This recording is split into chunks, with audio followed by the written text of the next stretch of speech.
And action. Well, howdy, y'all.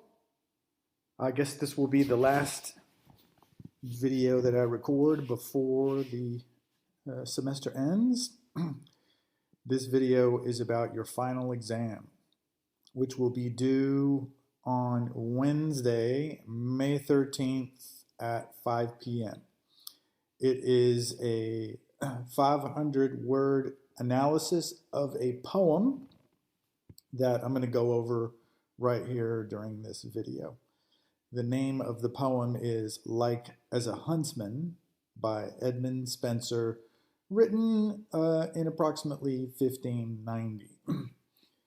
So you do not need to do any research for this assignment, but you do need to quote from the poem at least once in your analysis. By the way, all the instructions are on eCampus under final exam materials, and the poem is also under final exam materials. Okay, so let's go ahead and get started, and I'll just show you the poem here. Here it is. This is Like as a Huntsman by Edmund Spenser, and here is the whole poem itself. So I have a question for you, and that is, what kind of poem is this?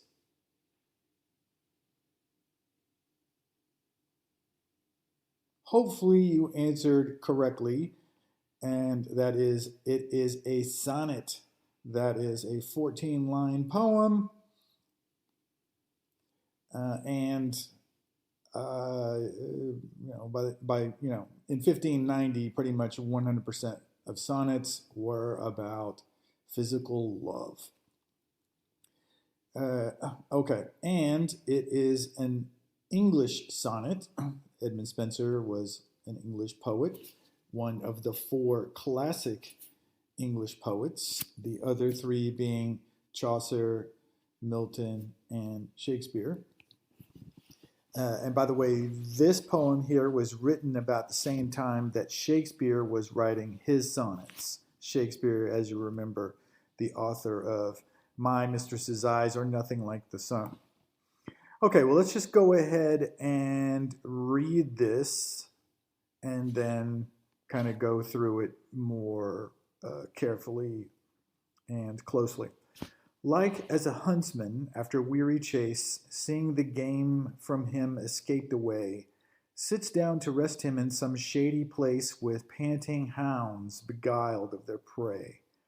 So, after long pursuit and vain assay, when I all weary had the chase forsook, the gentle deer returned the self-same way, thinking to quench her thirst at the next brook. There she beholding me with milder look, sought not to fly, but fearless still did bide, till I in hand her yet half trembling took, and with her own good will her firmly tied. Strange thing meseemed to see a beast so wild, so goodly one, with her own will beguiled. Okay, so there's the poem. And for those of you who are keeping score, you might have already noticed that this is iambic meter. Okay, so if you look at the first line, like as a huntsman after weary chase, you will see that's 10 syllables, meaning 5 iambs. And iamb is spelled I-A-M-B. And then the adjective is iambic, I-A-M-B-I-C. So if there are 10 syllables, that means there are 5 iambs. So the first iamb would be like as. And as you might remember, an iamb is a 2-syllable foot that consists of an unstressed syllable followed by a stressed syllable.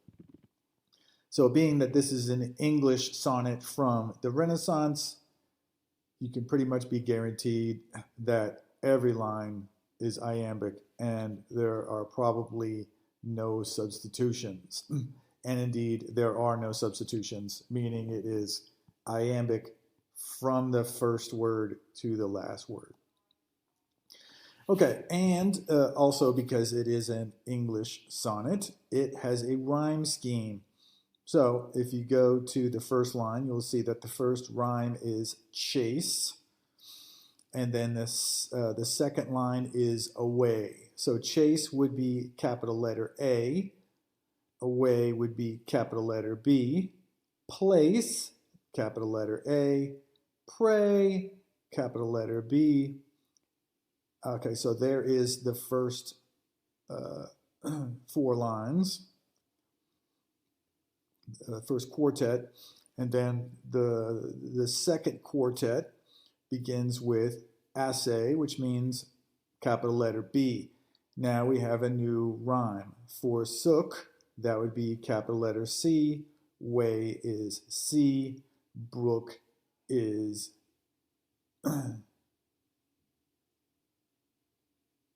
C. Yeah, sorry, way is B and brook is C. My bad. Okay, and so then you have look would be C, bide is D, took is C, tide is D. And then the final 2 lines called a couplet, and this is an English innovation in the history of the sonnet, the rhyming couplet. Spenser does it and Shakespeare does it, and pretty much all the English sonneteers after Shakespeare. This would be letter F, wild and beguile. Okay, so every line has 10 syllables, and you have the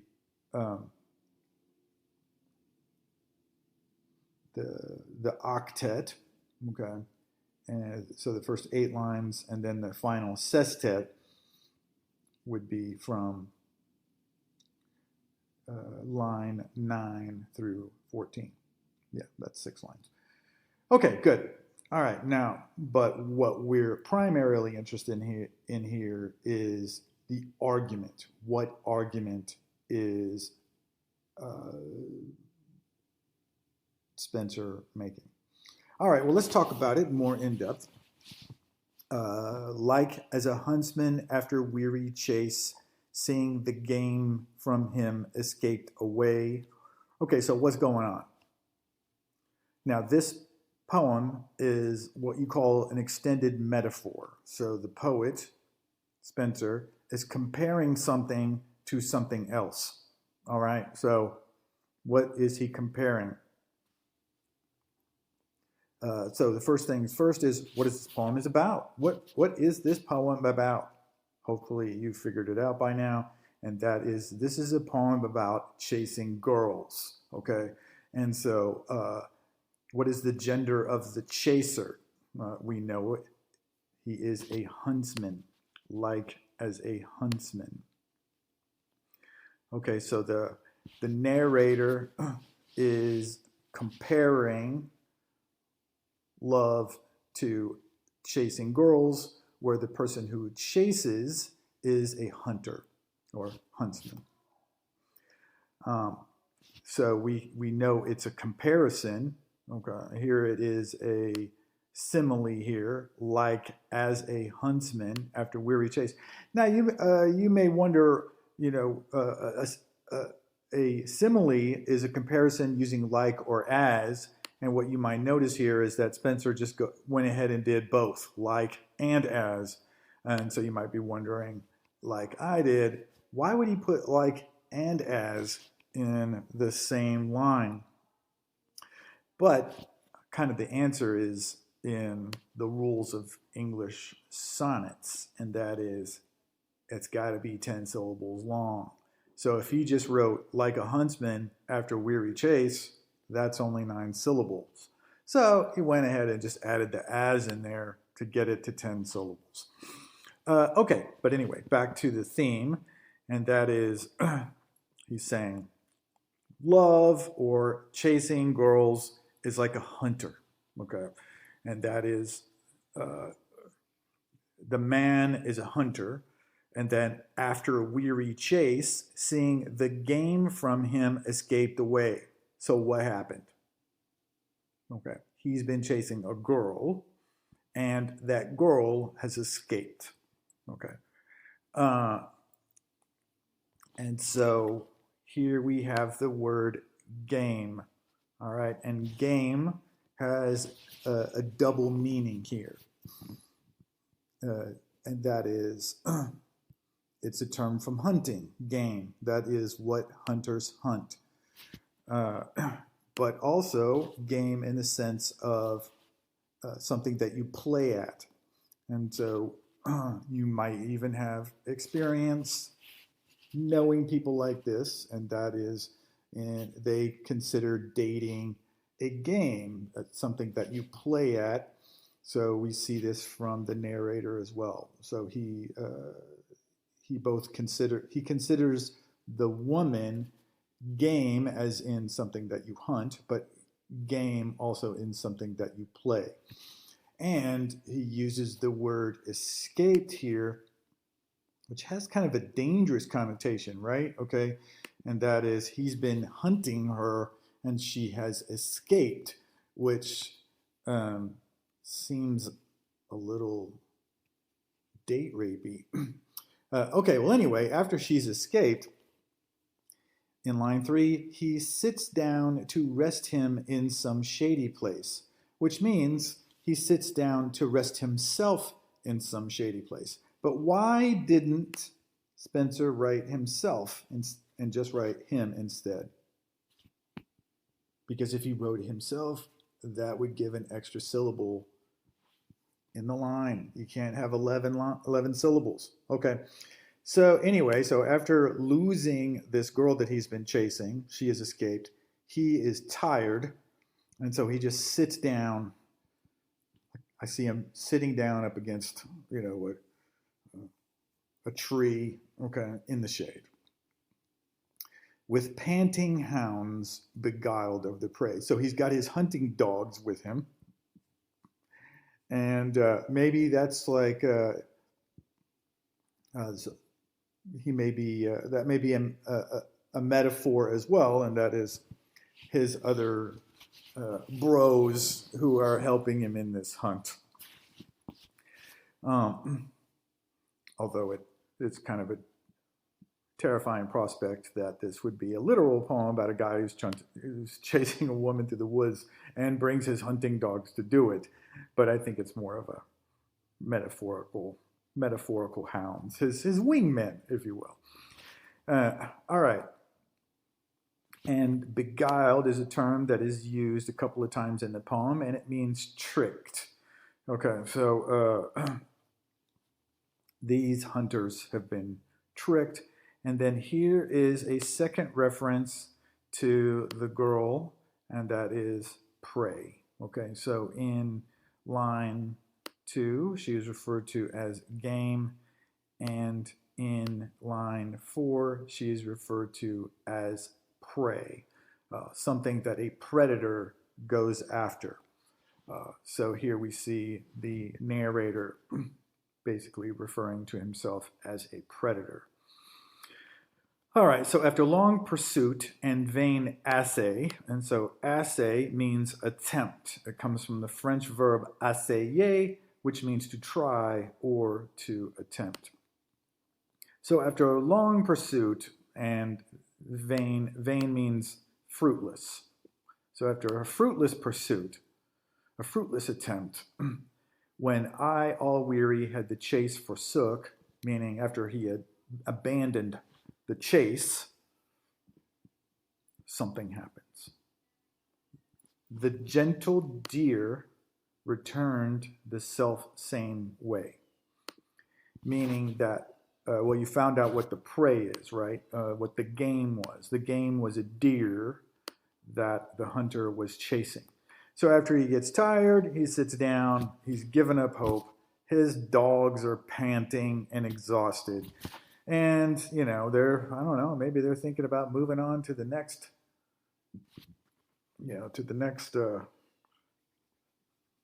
game, but he's quit. And what happens but the deer returns, um, thinking to quench her thirst at the next brook. There she beholding me with milder look, meaning that while he was hunting her, she probably had a look of terror. Now she has returned and is looking at him directly with a milder look. Sought not to fly, that is, to run away, but fearless still did bide. Bide means to stay. And then he approaches her, till I in hand her yet half trembling took. And this term here has really kind of haunted me over the years every time I reread it. And that is the deer stays, but when he touches her with her hand, she is half trembling. And so I don't know what to make of that. What does it mean to half tremble? Okay, so she is trembling there, or half trembling, and with her own goodwill her firmly tied. So at this point, he gently holds her and then puts a rope around her, okay, and then ties her up. And then in the couplet, lines 13 and 14, strange thing meseemed to see a beast so wild. Okay, and so there you have another metaphor there.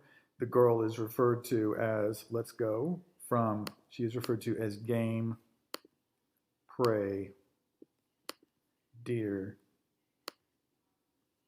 and now, finally, beast. Okay, so I don't know, how comfortable are you with that series of metaphors? Strange thing me seemed to see a beast so wild, that is one that it was trying to, and then ultimately successfully escaping from the hunter. She now comes back and allows herself to be trapped. So goodly one with her own will beguiled. And so what does it mean to be goodly one? Okay, and that is what that means is he has succeeded in this hunt. So it was a good hunt. And then we have this word beguiled again, meaning tricked. And then he says her own will beguiled, meaning that she tricked herself. Okay, so there you have it, like as a huntsman. And so I'm interested in kind of a deeper analysis. This is true for all your readings, and it should be true for all the readings you do for the rest of your life, and that is look beneath the surface layer. Okay, so on the surface, you have a description of a hunt. Okay, but the next layer down is the allegorical level, right? Okay, so the allegory is hunter equals what? Man. Prey equals what? Woman. So this is an allegorical story about courting women or chasing women or dating women. Oh, wow. There's a hawk that's got a mouse in its talons. How cool is that? Well, that seems appropriate, right? So we have a like as a huntsman, could be like as a hawk. All right, anyway. So the allegory is, and you can say that all metaphors and similes are allegories, right? They are comparisons that mean something other than itself. And then if you look deeper into this, into the historical and political thing, you can think about things like sexual politics, okay? And that is, how comfortable are you with the notion of the man being a predator and the woman being the prey, the man being the hunter and the woman being the game having a double meaning there, something that you hunt and kill, but also something that you play at. Okay, So I don't want to come to those conclusions about that. I'm going to leave that up to you. But I want you to think about the implications of this in at the very least, deeper than the allegorical meaning. All right, well, have at it. And then as a final comment, I have uploaded the prompt for the final exam, this poem, and the handout, How to Cite Stuff Using MLA Style. They're all under final exam materials. So write your 3 to 4 paragraph analysis of this poem and make sure you have the citation of the poem as well. And by the way, here is the citation. It's at the bottom of the page. Okay, well, I hope that's been useful. It's been a joy and a pleasure to teach you this semester, and I look forward to reading your research papers and your finals. Have a great summer, everybody, and I hope to see you next semester. And cut.